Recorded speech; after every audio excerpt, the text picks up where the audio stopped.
Welcome back to The Explainer. Today we're unpacking a deeply somber, honestly provocative historical investigation based on the source material titled Churchill's Darkest Secret.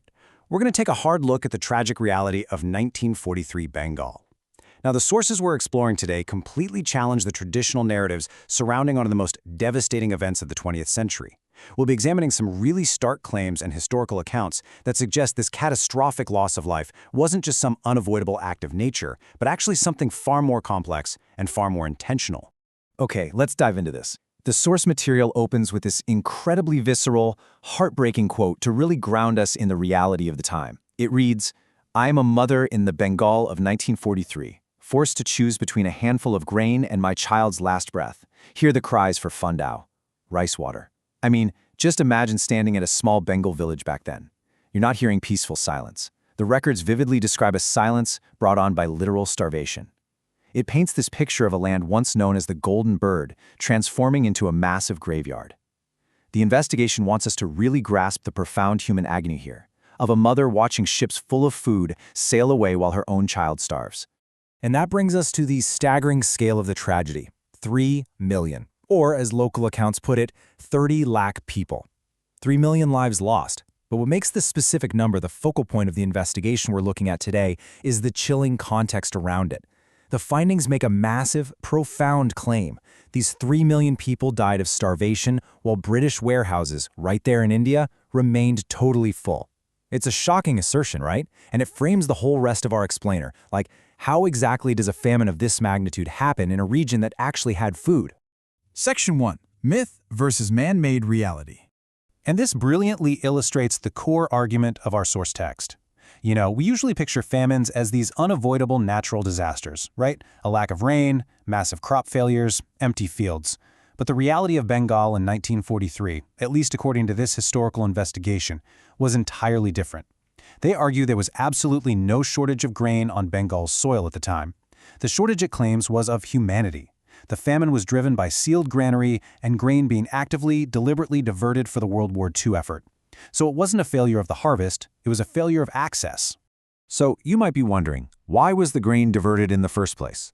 Well, according to the findings, the British government, led by Prime Minister Winston Churchill, was just entirely consumed by the objective of winning World War II. In this massive geopolitical calculus, the investigation suggests that the people of India were viewed simply as a resource.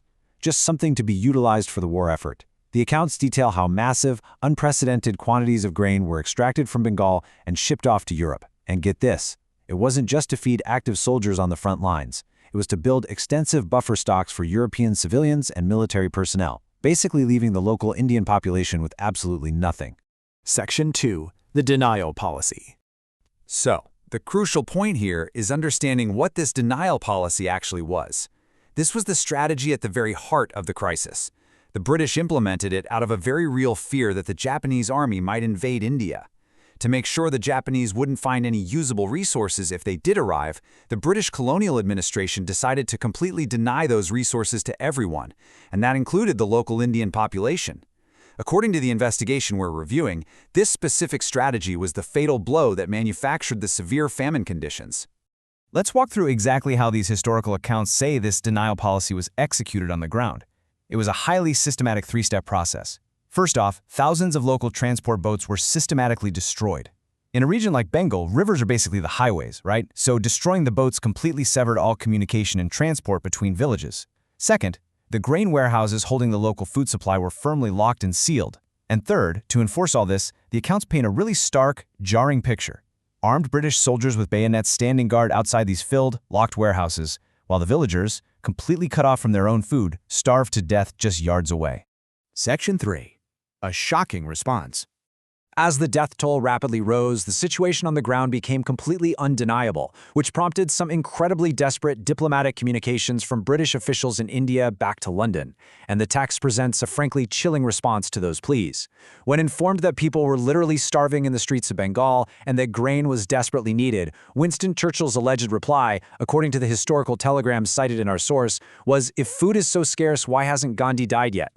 The findings highlight the specific quote to illustrate what it describes as an extreme level of indifference and hostility toward the Indian population by the British leadership at the very height of the crisis.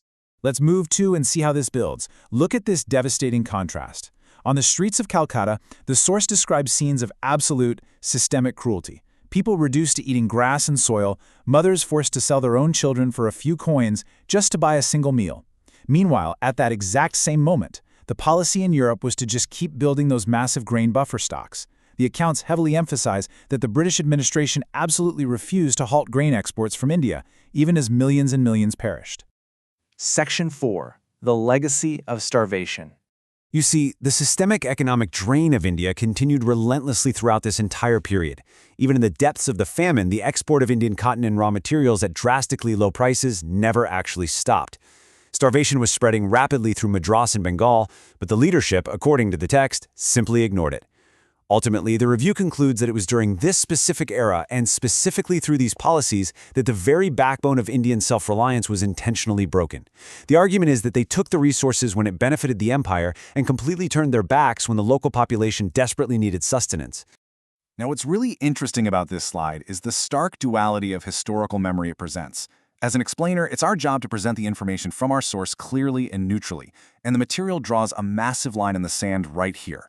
On one hand, you have the widely accepted global view, right, where Winston Churchill is revered as a staunch World War II hero who essentially saved the free world. But on the other hand, we have the uncompromising view of our source material, which explicitly labels him an executioner who oversaw a man-made murder, resulting in the deaths of 3 million innocent people. It is a profound head-on collision of historical narratives. And that leaves us with a final, really provocative question directly posed by the text. Based on the historical accounts and the specific policies we've reviewed today, from those sealed granaries to the denial policy, should Britain officially apologize for the Bengal famine? Or, as some traditional defenses argue, was it simply a tragic yet completely unavoidable wartime necessity?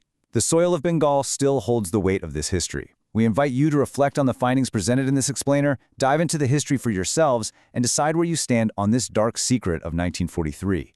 Thanks so much for joining me, and as always, keep questioning what you know.